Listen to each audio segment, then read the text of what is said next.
नमः ॐ विष्णुपादाय कृष्णपृष्ठाय भूतले श्रीमते भक्ति वेदांत स्वामिन् इति नामिने नमस्ते सारस्वती देवे गौरवाणी प्रचारिणे निरविशेष शून्यवादी पाश्चात्य देशतारिणे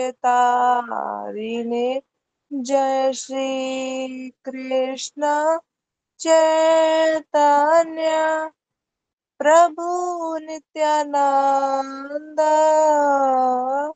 श्री अद्वैत गदाधर श्रीवासादि गौर भक्त वृंदा हरे कृष्णा कृष्ण कृष्ण हरे हरे हरे राम राम राम हरे हरे हरे कृष्णा कृष्ण कृष्ण हरे हरे हरे राम राम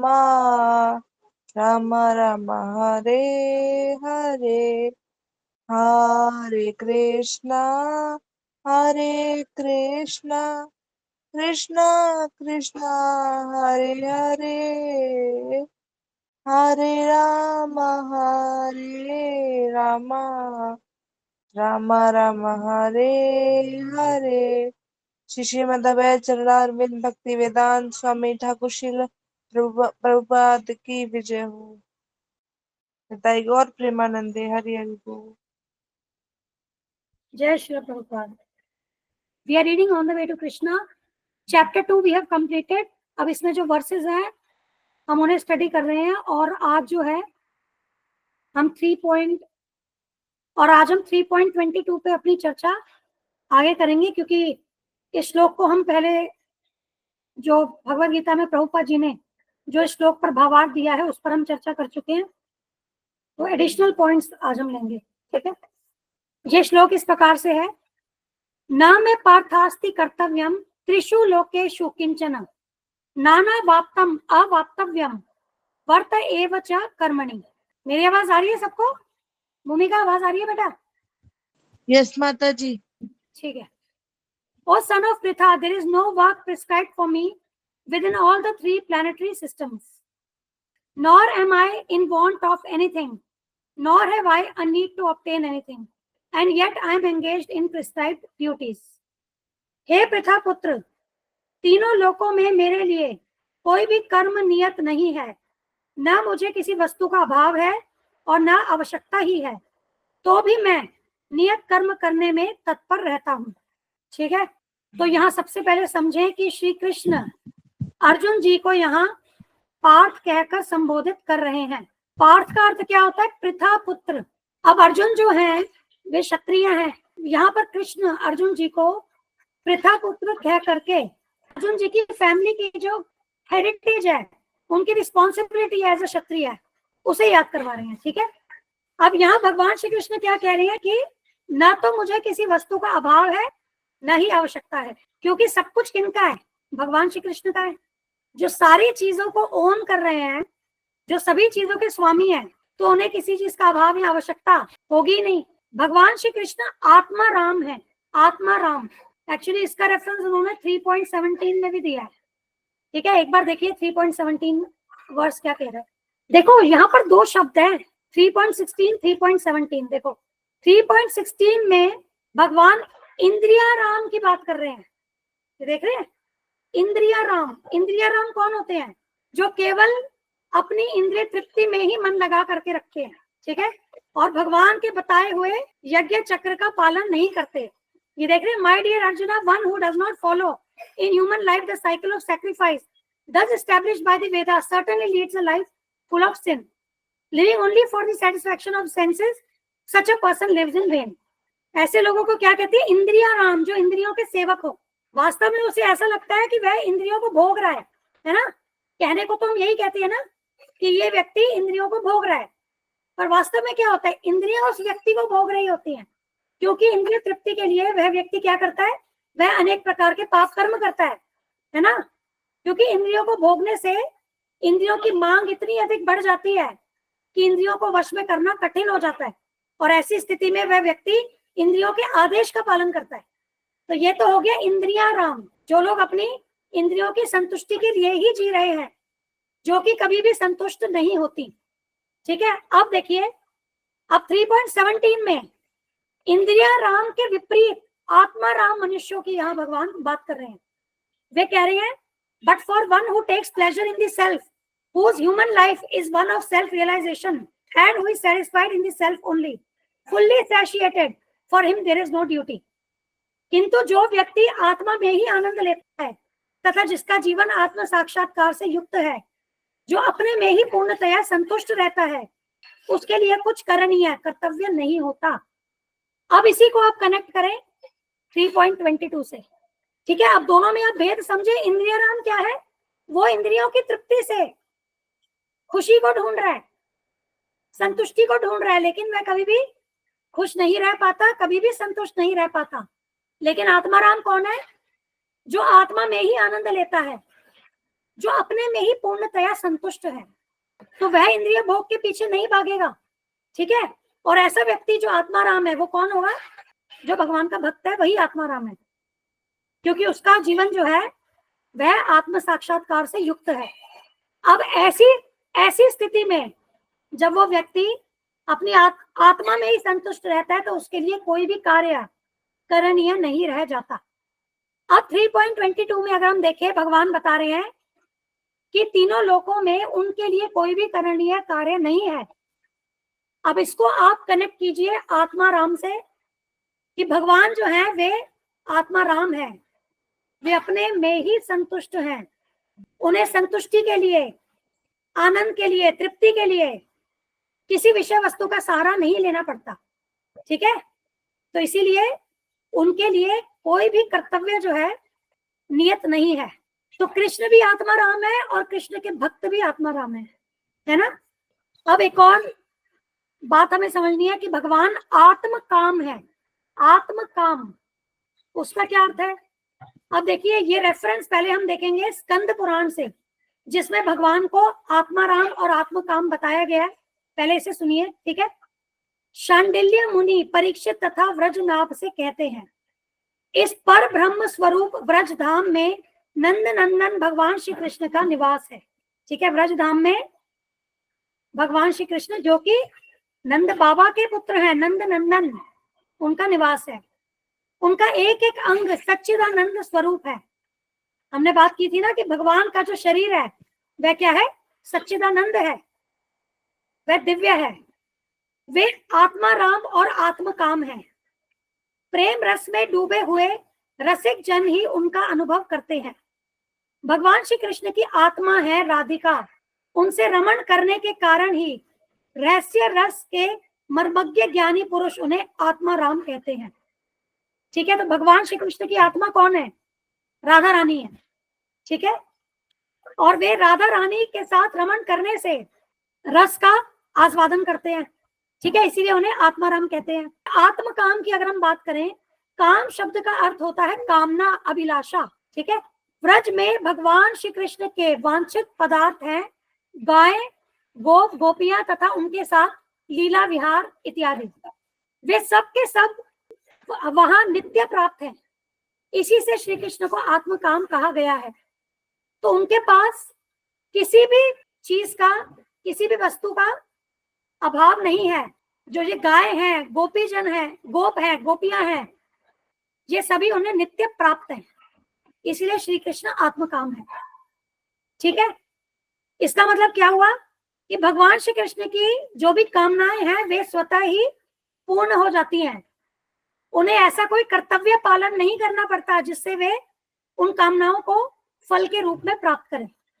तीनों लोकों में ऐसी कोई वस्तु नहीं है जिसे श्री कृष्ण प्राप्त करना चाहें और वह उन्हें प्राप्त ना हो। अब अभी जो हमने स्कंद पुराण से बात की, वो तो हमने भगवान के दिव्य धाम के विषय में बात की कि वहां पर भगवान जो हैं उन्हें किसी चीज का अभाव नहीं है और वे अपने में संतुष्ट है, तो वे आत्माराम और आत्मकाम है। अब भगवान भौतिक जगत में भी आकर के लीलाएं करते हैं, है ना। तो यहाँ पर भौतिक जगत में उनकी स्थिति क्या है, ठीक है, अब उसके विषय में समझते हैं। यही जो भगवान की क्वालिटीज है उसको हम अब कनेक्ट करेंगे उनकी भौतिक लीलाओं से। तो भगवान यहाँ पर जब भौतिक जगत में अवतरण लेते हैं तो यहाँ मथुरा तथा द्वारका में अपनी लीलाएं प्रकट करते हैं। तो उन्हें अपनी लीलाओं को संपन्न करने के लिए तीनों लोकों की अनेक वस्तुओं की आवश्यकता होती है, परंतु किसी भी वस्तु को प्राप्त करने के लिए उन्हें कोई भी कर्तव्य नहीं करना पड़ता, ठीक है। जैसे उदाहरण, यदि किसी व्यक्ति को स्वर्ग में इंद्रदेव की सभा में बैठने की इच्छा हो तो उसका कर्तव्य यहाँ भौतिक जगत में ऐसा होगा कि उसे राजसूय यज्ञ संपन्न करना होगा। परंतु भगवान श्री कृष्ण ने जब इस भौतिक जगत में लीला करी तब इंद्रदेव की सभा में बैठने के लिए उन्हें राजसूय यज्ञ नहीं करना पड़ा। जैसे ही द्वारका नगरी का निर्माण हुआ तब इंद्रदेव ने स्वतः ही अपनी सुधर्मा सभा स्वर्ग लोक से पृथ्वी स्थित द्वारका में श्री कृष्ण की सेवा में भेज दी, ठीक है। जब भगवान श्री कृष्ण समुद्र के बीच द्वारका नगरी का निर्माण करना चाहते थे उस समय उन्हें किसी कर्तव्य को करने की आवश्यकता नहीं पड़ी, बल्कि समुद्र ने स्वतः ही भूमि प्रदान कर दी और देवताओं के शिल्पी विश्वकर्मा ने वहां आकर एक ही रात्रि के भीतर समस्त कला कौशल के साथ द्वारकापुरी का निर्माण कर दिया। इस प्रकार हमें समझना चाहिए कि यहाँ पर भगवान जो कह रहे थे कि उनके लिए कोई कर्तव्य नहीं है, क्योंकि तीनों लोकों में ऐसी कोई वस्तु नहीं है जिसे वे प्राप्त करना चाहें और उन्हें वह प्राप्त न हो। क्योंकि यहाँ देखो बेसिकली ना अंडरलाइन प्रिंसिपल यही है कि भगवान जो है ना वे ही प्रोप्राइटर है, वे ही इंजॉयर है। ये 5.29 में आया है, ठीक है। तो यदि भगवान श्री कृष्ण किसी वस्तु को भोगना चाहते हैं तो उसमें उनका कोई दोष नहीं है, क्योंकि वे परम भोक्ता है। वास्तव में सारी वस्तुएं उन्हीं के भोग के लिए बनी है, ठीक है।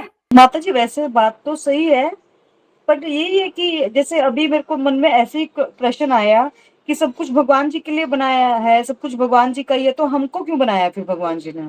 पता नहीं, ऐसे मूर्खतापूर्ण क्वेश्चन है, वैसे पता है मुझे, बट पता नहीं क्यों आया। मूर्खतापूर्ण नहीं है। देखो हमारा भी जो एग्जिस्टेंस है ना वो भगवान की सेवा के लिए ही बना है। अब देखो हमारे अंदर क्या क्वालिटी है शिफाली माता जी, हम विस्तार करना चाहते हैं अपना। जैसे मान लीजिए एक जैसे व्यक्ति है, वह शादी करता है, उसके बाद वह क्या करता है, वह बच्चे पैदा करता है, विस्तार कर रहा है। किस लिए कर रहा है? अपने भोग के लिए कर रहा है, एक प्रकार से विस्तार, है ना। अब वो गुण उसके अंदर कहाँ से आ रहा है? वो भगवान से आ रहा है। तो हम भी है ना, हम भगवान को आनंद देने के लिए हम भी उनका विस्तार ही है। ये सभी जो भौतिक प्रकृति देखो, आध्यात्मिक प्रकृति देखो या जीव देखो, ये सब भगवान की क्या शक्तियां हैं। तो भगवान ने भी ये सब शक्तियां किस लिए बनाई है? आनंद प्राप्ति के लिए, विस्तार के। तभी हम सब क्या है, हमारा जो एग्जिस्टेंस है ना वो भगवान के आनंद देने के लिए, भगवान की सेवा करने के लिए, the reason for our existence. अब आप देखो ना, कोई इंडिविजुअल, ये वैसे मैं बता रही हूँ, जैसे कोई इंडिविजुअल को अकेला बिठा दो, उसको अच्छा लगेगा? वो कहेगा मेरे साथ कोई बात करने को हो, कोई डिस्कशन करने को, खेलने को हो, है ना, किसी के साथ मैं एंजॉय करूं, मुझे अच्छा लगे। तो ये हमारे अंदर जो प्रवृत्ति आ रही है, ये कहाँ से आ रही है? भगवान से ही तो आ रही है। तो भगवान केवल संकल्प मात्र से ये सब करते हैं, ठीक है। भगवान को इसके लिए कर्तव्य नहीं करना पड़ता, कुछ कर्म नहीं करना पड़ता कि जिससे ये चीजें ये स्वतः हो जाती है, वो संकल्प से। जैसे द्वारका का भी हमने देखा ना कि उनका क्या संकल्प था कि मुझे यहाँ द्वारका नगरी बनानी है, और तुरंत क्या है, विश्वकर्मा जी ने वो द्वारका नगरी बना दी उनके लिए, और कितनी जल्दी बना दी। तो हमारा जो पर्पस है ना वो केवल भगवान की सेवा है सभी का, क्योंकि वो एनर्जेटिक है, हम एनर्जीज है। अब एनर्जीज क्या करेंगी? वो एनर्जेटिक की सेवा करेंगी। इसका कर लेंगे, इसको मैं नोट करती हूँ, इसके लिए वीडियो एक रिकॉर्डेड बना देंगे, ठीक है। तो भगवान श्री कृष्ण कौन है? वे परम भोक्ता है, परम ईश्वर है तथा परम हितैषी है। ये श्लोक 5.29 में आया है, ठीक है। तो इसीलिए भगवान यदि किसी वस्तु को भोगना चाहें तो उसमें कोई दोष नहीं है, क्योंकि परम भोक्ता वही है। और इसीलिए क्या है कि अब यदि हम किसी वस्तु को भोगना चाहें तो वहां पर मलिनता आ गई, क्योंकि हम भोक्ता नहीं है, हम भोग्य हैं। ठीक है, तो अगर हम किसी चीज को भोगना चाह रहे हैं तो that is wrong, because constitutionally अगर हम अपना देखें, हम इंजॉयड एंटिटी है, हम इंजॉयर नहीं है, लेकिन भगवान क्या है, वे इंजॉयर है। तो अगर वो किसी चीज को भोगना चाहते हैं तो उसको आप ना, एक साधारण जीव अगर कुछ भोगना चाह रहा है उससे हम तुलना नहीं कर सकते हैं, दोनों डिफरेंट है। वो उसी तरीके से है कि मान लीजिए जैसे गवर्नमेंट ने, मान लीजिए जैसे जो आर्मी पर्सनल हैं उन्हें गवर्नमेंट ने कुछ फैसिलिटीज दी है, ठीक है। अब जो नॉन आर्मी वाले हैं अगर वो इलीगली वो फैसिलिटीज लेने का प्रयास करें तो वहां पर क्या आ गया, वहां पर दोष आ गया, है ना। लेकिन जहां पर आपको एंटाइटलमेंट है, आपको वो प्रदान किया गया है, तो वहां पर कोई दोष नहीं है। ठीक है, अब यहाँ पर तो क्या है, भगवान स्वयं ही गवर्नमेंट है, सुप्रीम अथॉरिटी वे स्वयं है। ऑल्दो ये एग्जाम्पल पूरा फिट नहीं बैठ रहा है, यहाँ तो हम अथॉरिटी से परमिशन की बात कर रहे हैं। अब भगवान को किसी से परमिशन या एंटाइटलमेंट नहीं लेना है।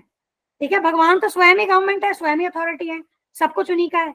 तो वे जो भी वस्तु को भोगना चाहे तो उन पर कोई भी इसमें दोष नहीं लगेगा। आई होप आप समझे इस एग्जाम्पल से, एकदम फिट नहीं बैठ रहा है। अब जैसे एम्बुलेंस ही देखो, एम्बुलेंस को रेड लाइट पे क्या होता है, एम्बुलेंस निकल सकती है ना। एम्बुलेंस के लिए रेड लाइट नहीं है, क्योंकि पता है कि इमरजेंसी सिचुएशन है, उसे निकलना है। अब अगर कोई साधारण कोई इंडिविजुअल है वो रेड लाइट ब्रेक करेगा तो वहां पर वो रेड लाइट ब्रेकिंग क्या होगी, वो दोष आ गया, ऐसे समझो। ठीक है, और श्री कृष्ण कौन है, श्री कृष्ण सत्य संकल्प है। सत्य संकल्प, इसका अर्थ क्या होता है, यदि उन्हें किसी वस्तु की आवश्यकता होती है तो उन्हें उस वस्तु को प्राप्त करने के लिए कर्म नहीं करना पड़ता, किसी से मांगना नहीं पड़ता, किसी से छीनना नहीं पड़ता, वह वस्तु उन्हें संकल्प मात्र से ही प्राप्त हो जाती है। ठीक है, जैसे अभी हमने बात की द्वारका नगरी का निर्माण, संकल्प मात्र से। सब कुछ श्री कृष्ण की संपत्ति है, तो इसीलिए उन्हें किसी भी वस्तु का अभाव नहीं है, उन्हें किसी भी वस्तु की आवश्यकता नहीं है। ये सारे फल, अब इसको कैसे कनेक्ट करोगे कि सारे जो फल जीवों को प्राप्त होते हैं, चाहे वे भगवान श्री कृष्ण की सेवा करें या देवी देवताओं की भी सेवा करें, वास्तव में वे सारे फल जो है वो श्री कृष्ण द्वारा ही दिए गए हैं। ठीक है, तो देवता गण भी जो है वे श्री कृष्ण की अनुमति के बिना अपने फॉलोवर्स को, अपने उपासकों को कोई फल नहीं दे सकते। ठीक है, तो जितना भी, तो जीव जितनी भी पूजा अथवा परिश्रम करते हैं किसी भी फल की प्राप्ति के लिए, तो उसका जो उसे फल प्राप्त होता है वो श्री कृष्ण के द्वारा ही होता है। और सर्वोच्च फल क्या है, एक जीवात्मा के लिए सर्वोच्च फल क्या है, वह कृष्ण प्रेम है। ठीक है, तो यदि हम भगवान की भक्ति में संलग्न होंगे तो हमें इस मनुष्य जीवन में जो सर्वोच्च फल है कृष्ण प्रेम, उसकी प्राप्ति होगी। तो हमें उसके लिए कार्य करना चाहिए, उस सर्वोच्च फल के लिए हमें कार्य करना चाहिए। ठीक है, अब कर्तव्य का एक और अर्थ देखिए, अगर किसी व्यक्ति को कोई ऊंचा पद प्राप्त होता है तो उसे कुछ ऐसे कार्यों का करना आवश्यक हो जाता है जिससे कि वह उस पद पर स्थित रह सके, है ना। अन्यथा क्या होगा, उसे उस पद से नीचे गिरा दिया जाएगा। अब जैसे प्राइम मिनिस्टर है, प्रेसिडेंट है, सबके कुछ ड्यूटीज है, हालांकि वो कितने उच्च स्तर पर है, परंतु फिर भी उनकी कुछ स्पेसिफिक ड्यूटीज है जो उन्हें करनी पड़ती है, वरना क्या होगा, जनता उनको उनके पद से हटा देगी। परंतु यहाँ अगर हम भगवान श्री कृष्ण की बात करें, उनका पद क्या है, सर्वश्रेष्ठ है, और उन्हें ऐसा कर्तव्य, ऐसा कर्म नहीं करना पड़ता जिससे कि उन्हें अपनी उस स्थिति को बना करके रखना पड़े। ठीक है ना, तो जो भगवान कहते हैं सर्वलोक महेश्वरम, कि मैं समस्त लोकों का महेश्वर हूं, तो भगवान को उस पद से गिरने का कोई भय नहीं है, उन्हें कोई कर्तव्य करने की आवश्यकता नहीं है जिससे कि वे महेश्वर बने रहें। वे तो महेश्वर थे, महेश्वर हैं, महेश्वर रहेंगे। अब आगे भगवान बताते हैं कि फिर भी वे नियत कर्म करने में तत्पर रहते हैं। ठीक है, अब उनके लिए तीनों लोकों में कोई भी कार्य करना नियत नहीं है, लेकिन फिर भी वे नियत कर्म करने में तत्पर रहते हैं। अब ऐसा क्यों है, क्योंकि वे सामान्य जन के लिए आदर्श प्रस्तुत करना चाहते हैं। ठीक है, इस पे हम चर्चा कर चुके हैं लास्ट सेशन में। तो श्री कृष्ण एक आदर्श क्षत्रिय का कर्म करते हैं, ऐसा प्रभुपाद जी ने यहाँ पर परपट में इस श्लोक के भावार्थ में बताया है, इसमें हमने चर्चा की थी ना। यहाँ पर देखो, and yet lord Krishna is engaged on the battlefield of Kurukshetra as the leader of the kshatriyas, because the kshatriyas are duty bound to give protection to the distress. फिर भी यहाँ पर क्या है, भगवान श्री कृष्ण क्षत्रियों के नायक के रूप में कुरुक्षेत्र की युद्ध भूमि में कार्यरत हैं, क्योंकि क्षत्रियों का धर्म है कि दीन दुखियों को आश्रय प्रदान करना। यद्यपि वे शास्त्रों के विधि विधानों से सर्वथा ऊपर हैं, फिर भी वे कुछ ऐसा नहीं करते जो शास्त्रों के विरुद्ध हो। ठीक है, अब प्रभुपाद जी ने इस श्लोक पर चर्चा की थी, जिसपे उन्होंने कहा था, अब भगवान श्री कृष्ण कहते हैं कि हे अर्जुन, तुम देखो कि मैं सांसारिक कर्तव्यों में लगा हुआ हूँ। क्यों? केवल एक आदर्श मनुष्य बनने के लिए। यद्यपि श्री कृष्ण मनुष्य नहीं है, आप ये देख रहे हैं, केवल एक आदर्श मनुष्य बनने के लिए, ह्यूमन लाइक पास टाइम्स, वो ह्यूमन लाइक लीलाएं कर रहे हैं। यद्यपि श्री कृष्ण मनुष्य नहीं है, वे परमेश्वर हैं, परंतु वे मनुष्य का अभिनय कर रहे हैं। लीला होती है ना, लीला, अभिनय। वे युद्ध में भाग क्यों ले रहे हैं? उन्हें व्यक्तिगत रूप से इसमें कोई लाभ नहीं है, फिर भी वे इस युद्ध में क्यों भाग ले रहे हैं? केवल एक ही कारण है, वे स्थापित करना चाहते हैं कि धर्म के लिए युद्ध होना आवश्यक है। आप इस संसार में हिंसा को समाप्त नहीं कर सकते। भगवत गीता में श्री कृष्ण की यही शिक्षा है। यदि आवश्यकता पड़े तो हिंसा का कार्य किया जाएगा, और श्री कृष्ण ने अर्जुन को हिंसक बनने के लिए प्रेरित किया। अर्जुन अहिंसक बनना चाहते थे, परंतु श्री कृष्ण चाहते थे कि अर्जुन एक क्षत्रिय होने के नाते धर्म के लिए युद्ध करे। श्री कृष्ण ने स्वयं युद्ध की व्यवस्था की। ठीक है, कितना एक्सीलेंट यहाँ प्रभुपाद जी ने बताया कि धर्म की रक्षा के लिए यदि हमें हिंसा करनी पड़े तो वह करनी चाहिए, क्योंकि वह शास्त्र परायण है, उसकी शास्त्रों के द्वारा अनुमति है। भगवान श्री कृष्ण जिनसे सभी वेद शास्त्र आए हैं, उनकी अनुमति है। और यहाँ एक महत्वपूर्ण शब्द क्या है? एव च कर्मणि। एव का मतलब क्या होता है? सर्टनली, अवश्य ही। तो भगवान कह रहे हैं, मैं कर्म का ही आचरण करता हूँ कि हे अर्जुन, मैं परमेश्वर होते हुए भी जिस प्रकार उत्साह एवं तत्परता पूर्वक तथा आलस्य रहित होकर कर्म करने में लगा हूँ, उसी प्रकार तुम्हें भी अत्यंत सावधानी पूर्वक अच्छे प्रकार से कर्म करना चाहिए। ठीक है, तो इसको भगवान एम्फसाइज करके यहाँ एव शब्द प्रयोग कर रहे हैं। ठीक है, अब यहाँ एक बात समझनी है कि भगवान जो है ना, भगवान दिव्य है। हमने 4.9 पे स्टडी किया था, जन्म कर्म च में दिव्यम एवं यो वेति तत्वतः, याद है ना? भगवान का जन्म तथा उनके कार्यकलाप दिव्य है ना? तो इसका अर्थ क्या हुआ कि भगवान के जो भी हम कार्य, जो भी लीलाएं हम भगवान की देखते हैं, भगवान के विषय में, उनकी लीलाओं के विषय में सुनते हैं, तो उसमें हमें कभी ऐसा विचार नहीं करना चाहिए कि वह शास्त्रों की दृष्टि से कितने उचित या अनुचित है। ठीक है, क्योंकि भगवान शास्त्रों के अधीन नहीं है। भगवान के जो दिव्य कार्यकलाप है वह भौतिक रूल्स के परे हैं और शास्त्रों के रूल्स के परे हैं। ठीक है, तो अगर हम उन कार्यों को भौतिक दृष्टि से देखें तो वह गलत होगा, क्योंकि वे तो आध्यात्मिक कार्य हैं। ठीक है, और जो भी कार्य भगवान करते हैं वे स्वतः ही दिव्य हैं, क्योंकि भगवान का शरीर, भगवान का मन, उनकी चेतना, उनकी इंद्रियां, सब कुछ परम पवित्र है, दिव्य है। तो वहां हमें ये समझना होगा कि यदि हम भगवान की आज्ञा का पालन करते हैं तो भौतिक रूप से यदि हमें वह कार्य अनैतिक प्रतीत हो, परंतु वह अनैतिक नहीं है, क्योंकि वह कार्य श्री कृष्ण की संतुष्टि के लिए किया जा रहा है, अतः वह परम पवित्र कार्य है। जैसे कि अगर हम अर्जुन जी की बात करें, कई लोग क्या है कि ऐसा कहते हैं कि देखो भगवान ने तो इतने, आपको पता है इस युद्ध में, महाभारत के युद्ध में 64 करोड़ व्यक्ति वीर गति को प्राप्त हुए थे। ठीक है, अब अगर भौतिक दृष्टि से देखा जाए तो कई लोग ऐसे महाभारत का युद्ध करा दिया और इतने सारे लोगों को मरवा दिया, इतना ब्लड शेड करा दिया, है ना? और वो सपोर्ट क्या करेंगे कि भाई अर्जुन जी तो पहले ही मना कर रहे थे कि मुझे युद्ध नहीं करना, और जब पांडव गण सब समझौता करने को तैयार थे, अगर जंगल चले जाते तो ज्यादा अच्छा होता, कम से कम क्या है, इतना ब्लड शेड नहीं होता, इतना वायलेंस नहीं होता, अहिंसा नहीं होती, है ना? तो भौतिक दृष्टि से ऐसा है, लेकिन अगर इसको आध्यात्मिक दृष्टि से देखो तो भगवान ने इस युद्ध का अरेंजमेंट किस लिए किया था? धर्म की स्थापना के लिए। ठीक है, और क्योंकि यह युद्ध भगवान की इच्छा के अनुसार हुआ था, तो अर्जुन जी ने, मतलब पांडवों ने, इस युद्ध में जितने भी योद्धाओं को मारा, अर्जुन जी तो देखा जाए अपने भीष्म पितामह के मृत्यु का कारण बने। अर्जुन जी ने ही उनको क्या तीनों की शैया पर लिटा दिया था, और कितना, मतलब जबकि वो कौन थे? वो उनके पितामह हैं। तो भौतिक दृष्टि से अगर हम देखें तो कोई अपने पितामह का वध कर रहा है तो क्या होगा, उससे तो पाप लगेगा। लेकिन यहाँ पर अर्जुन जी ने यह भगवान की सेवा के रूप में किया तो उन्हें कोई पाप नहीं लगा। ठीक है ना। तो सारी मोरालिटी, सारी नैतिकता एक्चुअली कैसे डिफाइन होगी कि आप उस कार्य से भगवान को संतुष्ट कर पा रहे हैं कि नहीं। बेसिकली यही वास्तविक डेफिनेशन है मोरालिटी, और यही वास्तविक मोरालिटी है। अभी क्या होता है, इतना मॉरल वैल्यूज की हम बात करते हैं और सेंटर में भगवान है ही नहीं।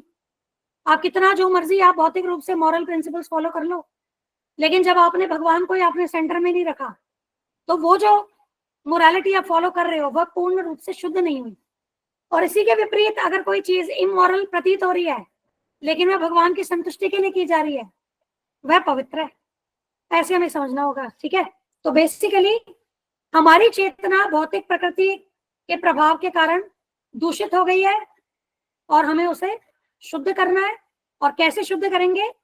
गुरु, साधु, शास्त्र इनके अनुसार कार्य करके, भगवान की सेवा में लग करके। ठीक है ना। श्री कृष्ण के लिए क्या कहा गया है? कृष्णम वंदे जगत गुरुम, और आदि गुरु भगवान श्री कृष्ण है। ठीक है। कृष्णम वंदे जगत गुरुम, इसका अर्थ क्या होता है? श्री कृष्ण की हम वंदना करते हैं जो संपूर्ण जगत के गुरु हैं। तो श्री कृष्ण अपनी करुणा से संपूर्ण जगत को शिक्षा देने के लिए स्वयं सामान्य मनुष्य के कर्तव्य का आचरण करते हैं। ठीक है। बेसिकली ये जो स्टेटमेंट है ना, this is summary of this 3.22 है ना, क्योंकि हमारे लिए आदर्श प्रस्तुत करने के लिए भगवान मनुष्य के कर्तव्य का आचरण करते हैं। अब इस श्लोक को हम यही कंप्लीट करते हैं। ठीक है। ये दिस इज डन। अब नेक्स्ट जो कल हम स्टार्ट करेंगे on the way to Krishna chapter 3, और इस चैप्टर का नाम क्या है? Seeing Krishna everywhere and always. कैसे हम भगवान को हमेशा और सभी जगह देख सके। ठीक है। इसका जो एक रहस्य है वह प्रभुपाद जी यहाँ इस चैप्टर में बता रहे हैं। ओके। आप कोई प्रश्न है तो बताइए। आई होप क्लियर हुआ होगा। इसके बाद थोड़ा सा बीच में टेक्निकल क्या था, मतलब वो थोड़ा सा लीला से संबंधित थोड़ा गहरा वो था, थोड़ा समझ में आने वाला एक तरीके से, बट आई थिंक आगे तो इट वाज ओके। जी माता जी, क्लियर था। और बहुत अच्छा वो एग्जाम्पल सेट बैठता है। शेफाली माता जी ने जो एक्सप्लेन किया था एक बार, कि जो एक यूरोप से कोई आया था इंडिविजुअल, और वो टेम्पल में उसने देखा, उसने शिव जी को देखा, भगवान श्री कृष्ण को देखा, दुर्गा जी को देखा, और तो उन्होंने क्या बोला? पूर्ण पुरुषोत्तम भगवान तो भगवान श्री कृष्ण है, क्योंकि वे कुछ नहीं कर रहे हैं, वे तो एंजॉय कर रहे हैं। तो बेसिकली उनके करने के कोई नियत कर्म यहाँ है ही नहीं। ठीक है ना। अब क्वेश्चन है तो बताइए, अदरवाइज क्लोज करते हैं। ठीक है, फिर क्लोज करते हैं। Thank you. हरे कृष्णा, धन्यवाद, प्रणाम, जय श्री प्रभुपाद। हरे कृष्णा माता जी, दंडवत प्रणाम सभी को। माता जी दंडवत प्रणाम। जय श्री प्रभुपाद। हरे कृष्ण माता जी, धन्यवाद, प्रणाम, जय श्री राम।